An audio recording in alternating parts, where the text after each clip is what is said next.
Hello, welcome back. Welcome back to Cheryl Feldman's Beauty. On today's episode, I want to talk about foundation. Okay, so with foundation, first of all, there's a lot more to it than just slapping it on your skin, okay? We want to assess the skin first. We want to, why do we wear foundation? We want to even out our skin tone. We want to maybe cover up some blemishes.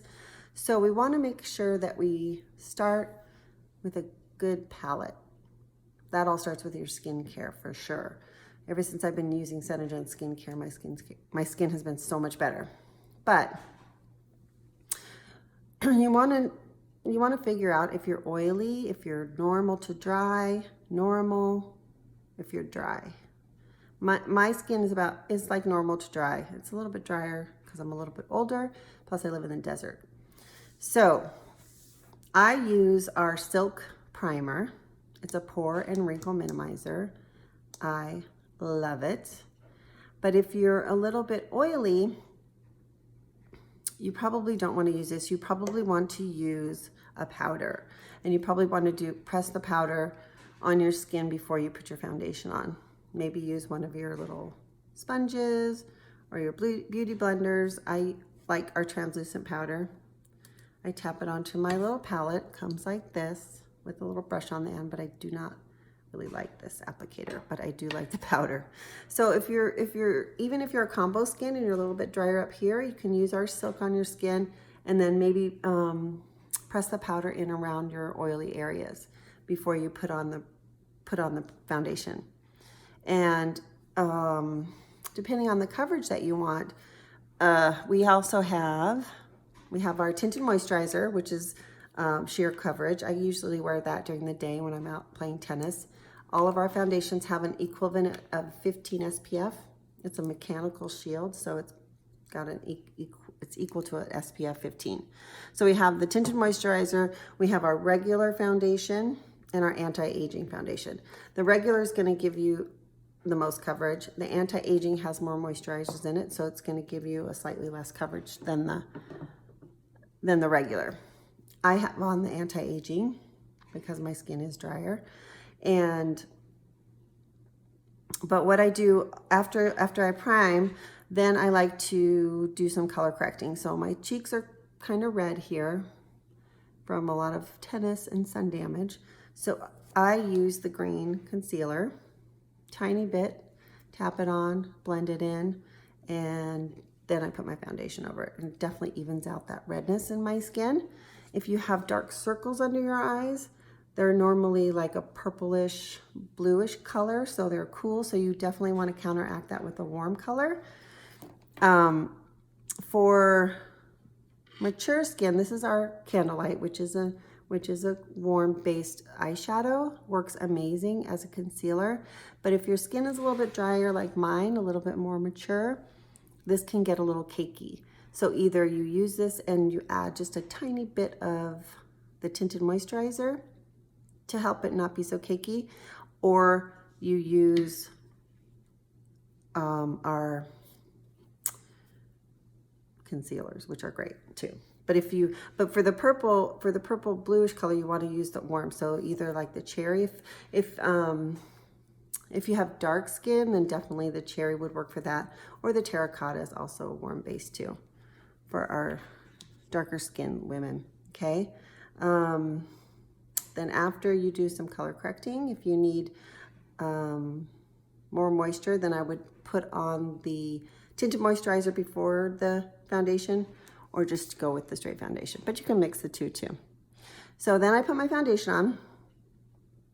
And if it's super humid, like I was just in New Orleans, it's pretty humid there. I have a little trick I do. Instead of putting on my foundation and then powdering, I'll put the powder in the foundation. I'll mix them together.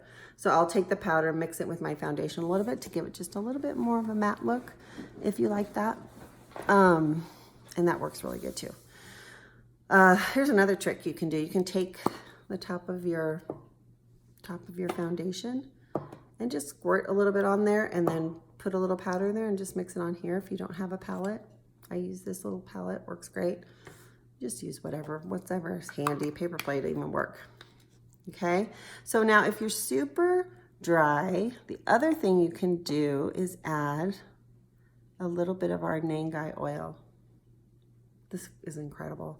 It actually has been repackaged and it looks like this now, but I've had this for a while. It lasts forever. You can just put a tiny little drop. If you want, you can even use that with the candlelight, just a tiny, tiny bit though.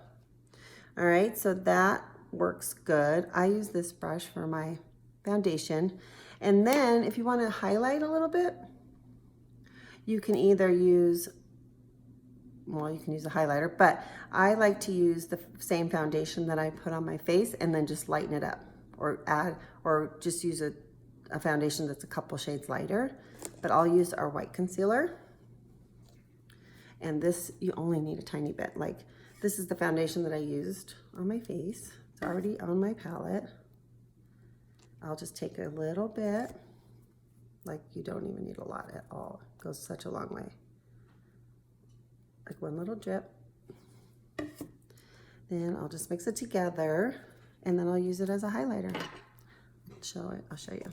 I use this thing that came with my palette. I got this on Amazon, so super cheap. Comes with this cute little mixer thing. So mix it on there. It's gonna be a couple shades lighter than what's on my face. And I actually don't usually use this for my highlighter, but I didn't bring my other brush out. So take this, dip it in,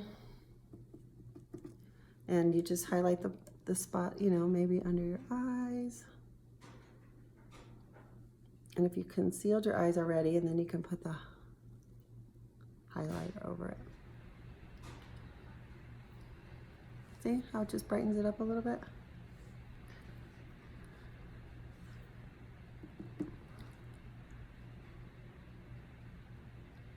And if you need to, I still have some of the foundation on the palette that was the original color I used. So if I needed to blend it a little more, I still could. And just in the areas that you like to highlight. Your highlighter doesn't always have to be shimmery or sparkly. Sometimes you can, if you just don't want it to be super like shiny, like I don't want this all accentuated because it's wrinkly to me. And I have this scar here. I don't like it to be shiny. You know what I mean? Maybe a little bit on your chin.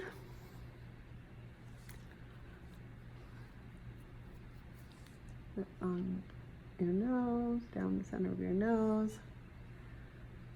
We'll talk about contouring another day, but I just wanted to show you a little bit about the highlighting that you can do with the foundation. So what do you guys think? Brightens it up a little bit, right? So that's it. So primer, color correcting, foundation, highlight. That's it. Okay, I'll see you on the next episode. Have a great day. Bye.